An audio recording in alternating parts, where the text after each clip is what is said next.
Saya masih ingat jelas, hari itu adalah hari yang cerah saat saya, bersama Rujiman, sahabat sekaligus rekan kerja saya, menerima pekerjaan baru.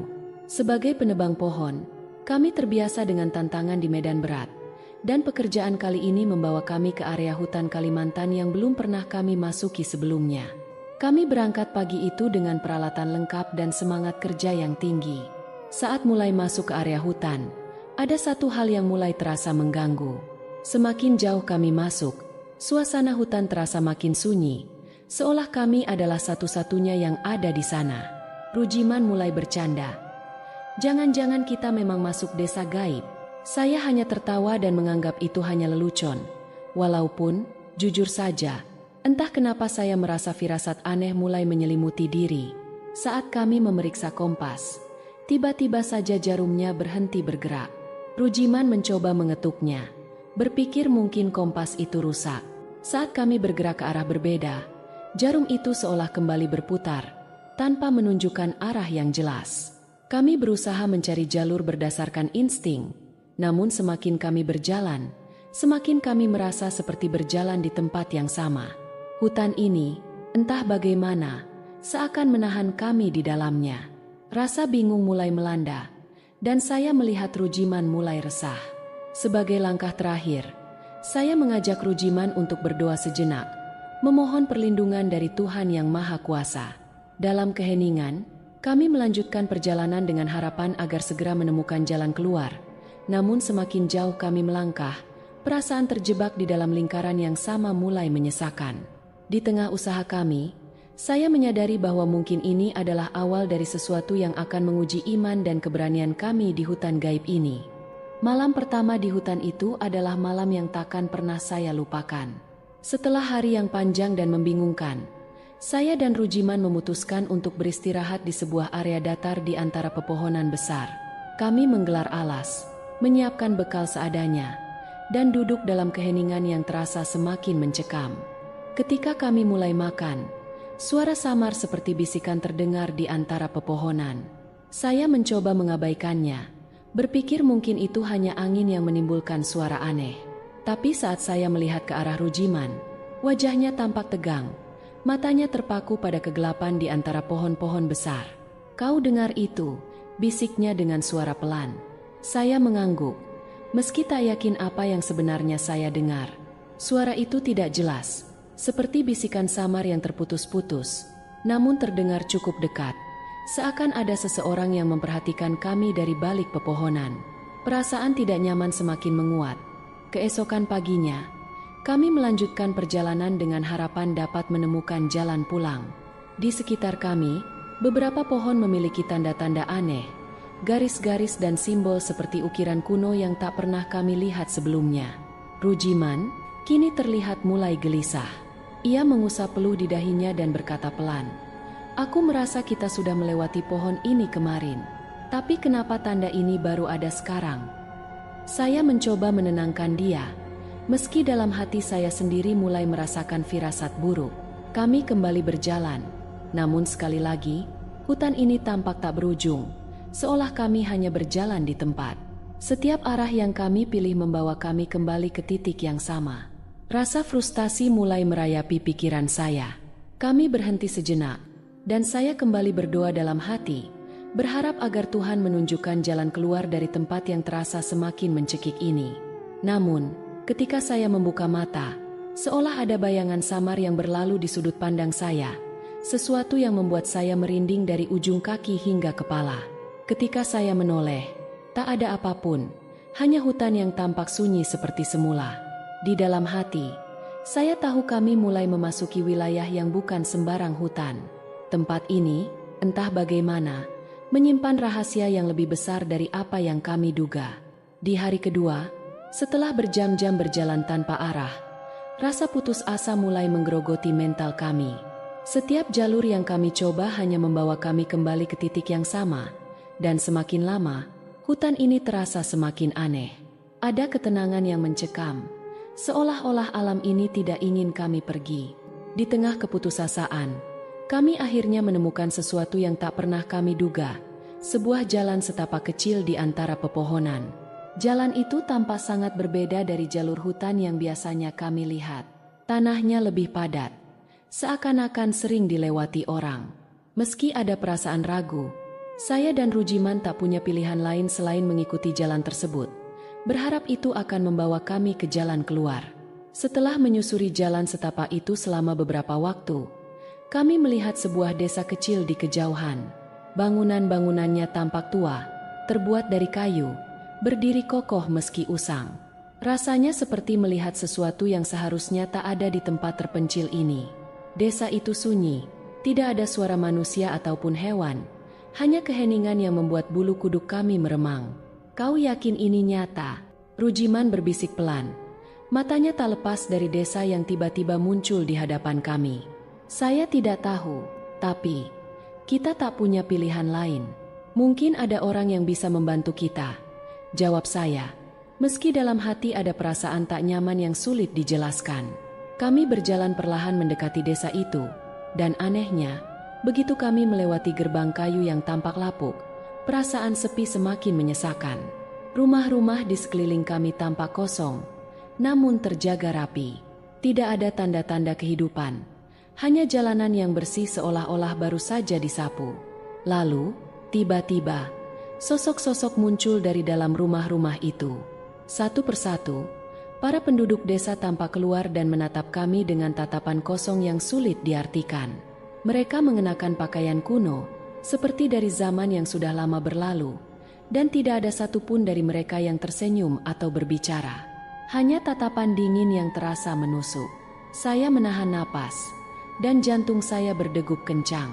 Ada sesuatu yang ganjil dengan mereka, seolah-olah mereka bukan manusia biasa.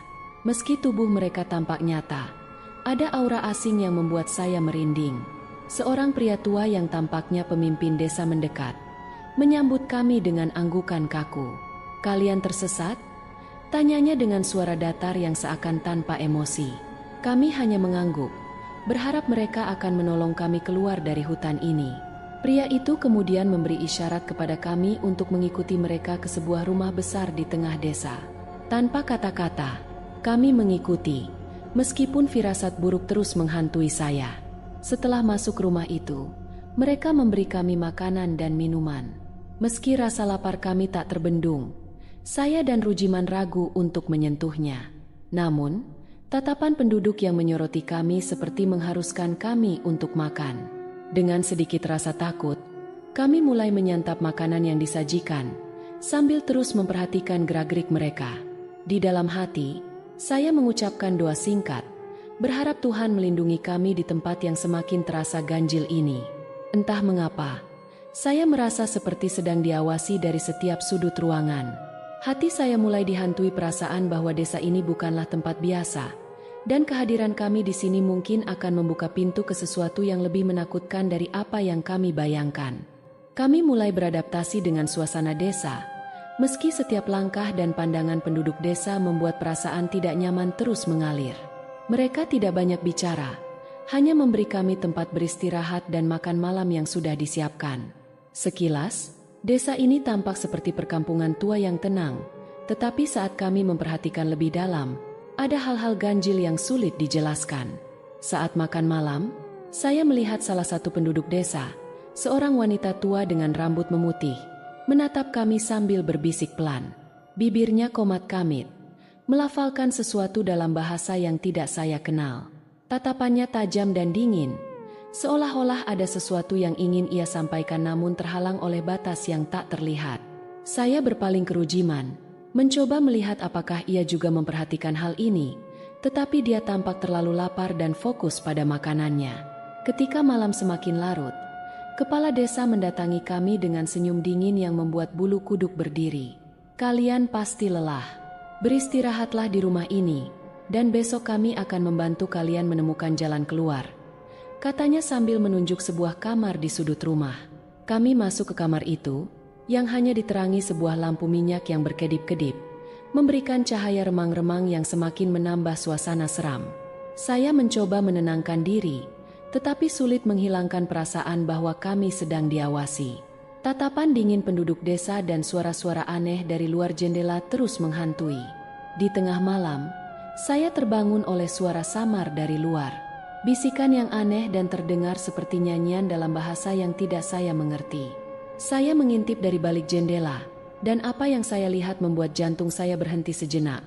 Beberapa penduduk desa tampak berkumpul di lapangan, membentuk lingkaran, sambil berbisik dan menghadap ke arah rumah tempat kami menginap. Saya merinding dan langsung membangunkan Rujiman. "Jim, kau harus lihat ini," bisik saya, berusaha keras menahan suara agar tidak terdengar oleh mereka di luar. Rujiman setengah terjaga, dengan mata masih berat. Namun begitu melihat keluar, wajahnya langsung pucat. Apa yang mereka lakukan? Kenapa mereka berkumpul di luar sana? Kami berdua terdiam, menatap pemandangan aneh itu dalam hening yang mencekam. Penduduk desa tampak seolah-olah sedang melakukan ritual, tetapi ada aura yang sangat menakutkan terpancar dari gerakan mereka. Satu-satunya suara hanyalah bisikan mereka yang bersatu menjadi semacam nyanyian yang tak bisa saya mengerti. "Rujiman, kita harus berdoa," bisik saya lirih. Saya mengucapkan doa dalam hati, memohon perlindungan Tuhan atas apapun yang mungkin mengancam kami di tempat terkutuk ini. Ketika kami mencoba untuk mengabaikan suara itu dan kembali tidur, tiba-tiba salah satu penduduk desa mengetuk pintu kamar kami dengan keras. "Istirahatlah dengan tenang. Jangan hiraukan suara-suara di luar," katanya dengan nada yang tenang namun penuh peringatan. Kami tak punya pilihan selain menurut, meski rasa takut sudah menguasai kami. Malam itu kami memaksakan diri untuk tidur, berharap pagi segera datang dan kami bisa meninggalkan desa ini. Namun, dalam hati kecil saya, ada firasat kuat bahwa kami baru saja masuk ke dalam sesuatu yang jauh lebih dalam dari yang pernah kami bayangkan. Desa ini bukan sekadar desa terpencil biasa, dan saya semakin yakin bahwa kedatangan kami bukanlah suatu kebetulan. Malam itu adalah malam terpanjang dalam hidupku. Suara-suara aneh terus bergema dari luar rumah, seolah ada sesuatu yang bergerak, berbisik, dan mengelilingi kami. Setiap kali aku mencoba menutup mata, bayangan-bayangan menakutkan dari para penduduk desa yang mengelilingi rumah itu terus terlintas. Saat subuh mulai menyingsing, aku dan Rujiman terbangun dengan tubuh lelah dan hati was-was. Kepala desa sudah berdiri di depan pintu kamar kami. Wajahnya masih dihiasi senyum yang misterius. Tanpa basa-basi, ia memberi kami makanan sederhana, lalu berkata, "Nanti siang, kalian akan kami antar keluar hutan ini." Namun, sebelum aku sempat menjawab, seorang pria tua yang tampaknya adalah tetua desa datang menghampiri kami. Raut wajahnya tegas, namun pandangan matanya dalam dan penuh misteri. Ia memandang kami bergantian, lalu berbicara dalam nada yang pelan namun penuh makna. "Kalian tidak seharusnya berada di sini. Desa ini hanya muncul bagi mereka yang diinginkan, dan bukan sembarang orang bisa pergi begitu saja." Kata-kata pria tua itu membuatku merinding. Rujiman tampak bingung, tetapi aku merasa ada sesuatu yang ingin disampaikan pria tua itu.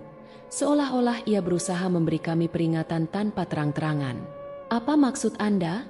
tanyaku, berusaha menenangkan hatiku yang berdetak kencang. Pria tua itu hanya menggelengkan kepala. "Di desa ini, ada sesuatu yang dijaga dan dihormati. Kalian telah masuk tanpa izin dan sekarang terikat oleh hukum desa ini. Jika ingin keluar, kalian harus mengikuti aturan di sini." Rujiman tampak semakin gelisah, sementara aku merasakan ketegangan meningkat. Setelah selesai makan, kami memutuskan untuk mencari tahu lebih lanjut tentang desa ini. Kami berpura-pura bersikap tenang sambil berjalan mengelilingi area desa, mengamati bangunan-bangunan tua yang berdiri dengan tenang namun memancarkan aura misterius. Rasa ingin tahu yang bercampur ketakutan membawaku dan Rujiman menuju bangunan besar di tengah desa, yang tampaknya menjadi pusat perhatian penduduk. Di dalam bangunan itu, kami menemukan sebuah altar kecil yang dikelilingi oleh sesajen. Patung-patung kuno menghiasi ruangan, dan simbol-simbol yang tak kami mengerti terpampang di dinding, seakan menggambarkan sejarah desa ini yang penuh dengan rahasia. Di dekat altar, kami melihat sesuatu yang mencuri perhatian, sebuah patung kayu yang sangat menyerupai sosok manusia, tetapi terasa dingin dan menakutkan. "Kau lihat ini," bisik Rujiman, suaranya bergetar. Aku mengangguk pelan, lalu mendekat untuk melihat lebih jelas. Saat jariku hampir menyentuh patung itu, Tiba-tiba seorang penduduk desa masuk ruangan dan dengan cepat menahanku. Itu adalah penjaga desa kami, katanya tajam.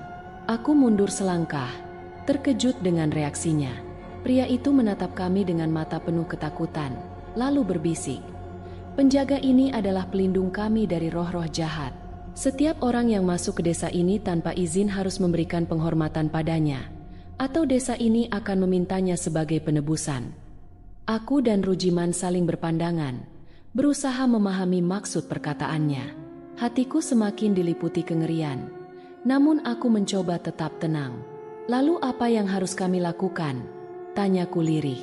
Penduduk desa itu hanya tersenyum samar dan berkata, "Berdoalah dan mohon ampun, semoga kalian diperbolehkan pergi." Malam itu, aku dan Rujiman kembali ke rumah yang mereka sediakan. Kami memutuskan untuk berdoa dengan sepenuh hati, memohon perlindungan dari Tuhan Yang Maha Kuasa.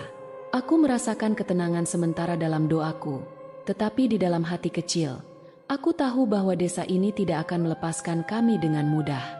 Saat kami berdoa, suara bisikan dari luar kembali terdengar, tetapi kali ini lebih keras, seolah memenuhi seluruh ruangan. Aku memejamkan mata, terus berdoa tanpa henti, berharap apapun yang ada di luar sana tidak akan bisa mendekati kami. Pagi hari tiba, tetapi suasana tetap mencekam. Kabut tebal masih menyelimuti desa, membuat pandangan menjadi terbatas. Setelah semalaman berdoa, kami merasa sedikit tenang, meski tetap waspada. Kepala desa dan beberapa penduduk sudah menunggu di luar rumah, seperti sedang mengawasi kami. Rujiman, yang biasanya optimis, kini tampak gelisah. Ia berbisik padaku, "Wito, aku tidak tahan lagi di sini. Desa ini, ada sesuatu yang sangat salah. Kita harus pergi sekarang, sebelum mereka melakukan sesuatu pada kita." Aku mengangguk setuju. Tanpa mengucapkan sepatah kata pun pada para penduduk, kami bergegas meninggalkan rumah itu dan menyusuri jalan setapak yang kemarin membawa kami ke desa ini. Begitu kami tiba di tepi desa, langkah kami seolah terhenti. Rasa dingin aneh menjalar, dan udara terasa berat, seakan ada kekuatan tak terlihat yang menahan kami. Setelah berjalan beberapa jam, tanpa sadar kami kembali berada di desa itu. Seketika rasa panik menghantam. "Bagaimana mungkin kita kembali lagi ke sini?" bisik Rujiman dengan wajah pucat. Namun aku berusaha menenangkan diri dan berpikir jernih. Kami mencoba jalan lain, menelusuri hutan, namun lagi-lagi kami kembali ke desa yang sama. Kemanapun kami berjalan, jalur itu seakan berputar dan terus membawa kami kembali ke tempat yang sama. Aku mulai merasakan ada kekuatan gaib yang tidak ingin kami pergi. Saat malam mulai menjelang, suara-suara aneh terdengar lagi. Desahan angin yang biasanya lembut kini berubah menjadi bisikan yang mengerikan. Seakan ada sesuatu yang mengikuti setiap langkah kami. Setiap kali kami menoleh ke belakang, hanya ada kegelapan dan kabut pekat. "Apa kita akan selamanya terjebak di sini?" Rujiman bertanya dengan suara bergetar. Dengan perasaan putus asa, aku berkata, "Kita harus terus berdoa. Hanya itu harapan kita." Dalam hati kecilku, aku merasa sesuatu yang sangat jahat tengah mempermainkan kami. Di tengah doa kami, tiba-tiba ada suara derap kaki di luar rumah. Pintu terbuka perlahan, dan seorang pria tua yang kemarin kami lihat di desa itu masuk. Dengan wajah tenang, dia berkata, "Jika kalian ingin pergi, kalian harus membuat perjanjian. Desa ini tidak akan membiarkan kalian pergi tanpa menebus sesuatu." Aku dan Rujiman saling berpandangan, bingung dan ketakutan. Kami tidak punya pilihan lain. Jika perjanjian adalah satu-satunya cara keluar dari desa ini, maka kami harus melakukannya, meski tidak tahu apa konsekuensinya. "Baik," kataku dengan suara lirih. "Apa yang harus kami lakukan?" Pria tua itu hanya tersenyum samar. "Kalian harus meninggalkan sesuatu di sini, sesuatu yang berharga bagi kalian." Aku terdiam. Jantungku berdetak kencang, perasaan tak menentu melanda. Namun aku tahu bahwa pilihan ini adalah jalan terakhir. Dengan berat hati, aku bertanya, "Apa yang harus kami tinggalkan?" Pria tua itu menatap kami dalam-dalam, lalu berkata, "Jiwa kalian atau ingatan kalian." Satu dari keduanya harus tertinggal di sini. Aku dan Rujiman harus membuat keputusan yang tidak pernah kami bayangkan. Kami memilih jalan keluar yang tidak pernah kami pikirkan, menukarkan sebagian diri kami demi mendapatkan kebebasan. Kami duduk di dalam rumah, berhadapan dengan pria tua yang menunggu keputusan kami. Ada keheningan yang mematikan, dan seluruh tubuhku terasa berat saat aku memikirkan konsekuensi dari perjanjian yang harus kami buat. Pria itu menatap kami dengan pandangan tajam, seolah-olah bisa melihat langsung ke dalam jiwa kami.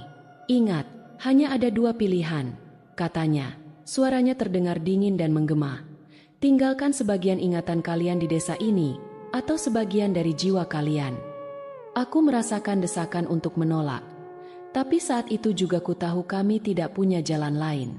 Rujiman yang biasanya ceria kini terlihat lebih pucat dari sebelumnya. Matanya dipenuhi rasa takut. Aku merasakan keterikatan persahabatan kami, tapi di saat bersamaan, aku tahu ini adalah ujian terakhir. Dengan suara serak, Rujiman akhirnya berbicara. Kita bisa kehilangan sebagian ingatan, kan? Setidaknya itu tidak akan mengubah kita sepenuhnya." Aku mengangguk dengan berat. Mungkin ini memang pilihan yang lebih baik daripada meninggalkan bagian dari jiwa kami di tempat angker ini, yang rasanya begitu kelam dan penuh misteri. Pria tua itu tersenyum samar. "Tapi ingat, sebagian ingatan yang tertinggal di sini akan menjadi milik desa ini selamanya. Dan kalian mungkin tidak akan pernah ingat apa yang kalian alami selama 3 hari 3 malam ini." Aku dan Rujiman saling berpandangan. Tidak ada pilihan lain. Pria itu kemudian menutup matanya dan mulai mengucapkan mantra dalam bahasa yang tidak kami mengerti. Suaranya seperti angin yang bergemuruh, berbisik dengan nada aneh yang terasa asing namun menakutkan. Rasa kantuk tiba-tiba menyergap kami, seolah kekuatan dari mantra itu menarik kesadaran kami. Aku merasakan sesuatu yang aneh. Ingatanku mulai memudar, perlahan-lahan. Rasanya seperti kabut tebal yang menutupi pikiranku. Aku tidak lagi bisa mengingat bagaimana kami tiba di desa ini atau apa yang telah kami alami selama berada di sini. Semua kenangan itu terasa menjauh, menghilang ke dalam kegelapan. Saat aku membuka mata, aku berada di tepi hutan, terbaring di atas tanah yang lembab. Matahari pagi bersinar hangat, memberikan kesan damai yang menenangkan. Aku duduk perlahan dan melihat Rujiman di sampingku. Ia juga baru terbangun, terlihat bingung. "Apa yang terjadi?" tanya Rujiman dengan suara serak. Aku mencoba mengingat, namun hanya ada kekosongan di dalam pikiranku. Kami hanya saling memandang dengan tatapan bingung, tanpa tahu apa yang telah kami lalui. Hanya ada perasaan samar di dalam hati yang membuatku tidak nyaman, seakan ada sesuatu yang penting telah hilang dari diriku. Dengan perasaan bingung, kami berjalan kembali ke desa terdekat, tanpa satupun dari kami menyadari bahwa sebagian ingatan kami telah ditinggalkan di sana, di desa gaib yang penuh rahasia kelam. Sejak saat itu, aku selalu merasa ada yang mengawasi dari balik hutan setiap kali aku kembali bekerja. Bisikan-bisikan samar terkadang menghampiri telingaku, memanggil namaku seolah mengingatkan sesuatu yang terlupakan, sesuatu yang seharusnya tetap tersembunyi. Hari-hari berlalu, tapi perasaan aneh itu tidak pernah sepenuhnya menghilang. Setiap kali aku menatap hutan dari kejauhan, bayangan-bayangan samar dan bisikan yang menyebut namaku terasa semakin jelas, seolah ada sesuatu di dalam hutan yang menungguku kembali. Begitu pula dengan Rujiman. Ia menjadi pendiam, sering termenung, seakan pikirannya terperangkap dalam tempat yang tidak bisa kujamah. Suatu malam, aku menemukan Rujiman duduk sendirian di depan rumahnya, menatap kosong ke arah hutan yang terlihat seperti lautan bayangan hitam di bawah sinar bulan. Wajahnya yang biasanya ceria kini tampak muram, dan ia tampak seperti orang yang hilang. "Rujiman, kau baik-baik saja?" "Aku tidak tahu. Sejak kita keluar dari hutan itu, aku merasa ada sesuatu yang hilang dalam diriku." Matanya berkaca-kaca, seolah berusaha mengingat sesuatu yang penting, namun selalu luput dari jangkauannya. "Aku pun merasakan hal yang sama," kataku lirih. "Terkadang ada suara-suara, suara yang memanggil, suara yang aku tidak kenal tapi terasa begitu akrab." Malam itu kami berbincang dalam hening, saling berbagi rasa kehilangan yang tak bisa kami pahami. Hingga akhirnya, Rujiman berkata dengan suara yang nyaris tak terdengar, "Mungkin kita tidak seharusnya pergi ke hutan itu, Wito. Mungkin ada hal-hal yang seharusnya dibiarkan tersembunyi." Namun, meski firasat buruk itu terus menghantui, kehidupan harus terus berjalan. Kami kembali bekerja, berusaha melupakan perasaan aneh itu. Hingga suatu hari, kabar mengerikan datang ke desa. Rujiman ditemukan tergeletak di tepi hutan dengan wajah pucat. Pandangan matanya kosong seperti orang yang tak lagi hidup. Para penduduk desa bergidik melihatnya. Tidak ada yang tahu apa yang telah terjadi. Namun aku tahu sesuatu telah memanggilnya kembali ke dalam hutan itu. Sesuatu yang telah kami ganggu di desa gaib. Sesuatu yang ingin mengambil apa yang telah kami tinggalkan. Sejak saat itu, aku sering bermimpi buruk tentang hutan. Dalam mimpiku, aku melihat bayangan desa gaib itu, dengan penduduknya yang menatap tajam seolah menantiku kembali. Setiap kali aku berdoa, memohon perlindungan kepada Tuhan, suara-suara itu hanya semakin jelas, seperti bayangan gelap yang tak terhindarkan. Sekarang, aku sadar, kami tidak pernah benar-benar lepas dari desa gaib itu. Sebagian dari kami tetap tertinggal di sana, bersama rahasia kelam yang tak akan pernah dibiarkan hilang begitu saja. Kengerian itu akan terus menghantui kami, seolah mengingatkan bahwa perjanjian telah dibuat dan pengorbanan telah diberikan. Dan entah kapan, aku tahu, aku akan mendengar panggilan itu lagi. Cerita ini mengajak kita untuk merenungkan betapa banyaknya misteri yang tersimpan di alam, terutama di tempat-tempat yang jarang terjamah oleh manusia. Hutan Kalimantan yang lebat, penuh dengan cerita-cerita kuno dan kepercayaan yang telah diwariskan dari generasi ke generasi. Melalui kisah Wito dan Rujiman, kita diingatkan bahwa alam memiliki kehidupannya sendiri, suatu dunia yang mungkin tak dapat dipahami sepenuhnya oleh manusia. Pengalaman mereka adalah pelajaran penting tentang batas yang tidak terlihat, batas antara dunia kita dan sesuatu yang lebih tua, lebih misterius, dan lebih berbahaya. Dalam kehidupan sehari-hari, kita mungkin sering lupa bahwa rasa hormat kepada alam dan kepercayaan kuno bukan hanya sekedar tradisi, tapi bentuk perlindungan bagi kita dari hal-hal yang tak bisa dijelaskan. Dengan berdoa dan memohon perlindungan kepada Yang Maha Kuasa, Wito berusaha melawan kegelapan yang terus mengintai. Namun, pada akhirnya, ada kekuatan yang tetap menjadi misteri dan akan selalu mengingatkan kita bahwa tidak semua rahasia boleh diungkap. Semoga kisah ini menjadi pengingat agar kita selalu menghormati alam dan tradisi, serta berpikir dua kali sebelum mengganggu apa yang sudah ditinggalkan tersembunyi. Karena terkadang, sesuatu yang tidak terlihat dan tidak terjelaskan lebih baik tetap berada di tempatnya, jauh dari kehidupan kita.